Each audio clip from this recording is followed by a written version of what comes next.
গত বছরের ডিসেম্বর থেকে মানে 8 মাস 244 বাংলাদেশি জেলেকে ধরে নিয়ে গেছে আরাকান আর্মি।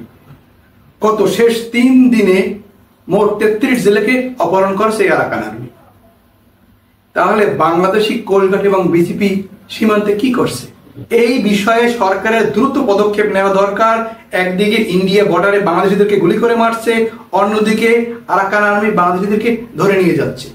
এখন জানার চেষ্টা করি এই আরাকান আর্মি কারা, কেনই বা তারা বাংলাদেশিদেরকে ধরে নিয়ে যাচ্ছে। আরাকান আর্মি বা এ হচ্ছে মিয়ানমার রাখাইন রাজ্যের মানে আরাকান স্টেটের একটি সশস্ত্র বিদ্রোহী গোষ্ঠী। এরা মূলত রাখাইন জাতিগোষ্ঠীর স্বশাসন অধিকারের দাবিতে মিয়ানমার সরকারের বিরুদ্ধে লড়াই করছে। এই আরাকান আর্মি বর্তমানে রাখাইন রাজ্যের বেশিরভাগ অঞ্চলই দখল করে নিয়েছে। এরা বাংলাদেশিদেরকে ধরে নিয়ে যাওয়ার মূল কারণ হচ্ছে তাদের শ্রমশক্তি ব্যবহার করা, মানে তারা যেখানে থাকে সেইখানে এই বাংলাদেশকে দিয়ে কর্ম করানো।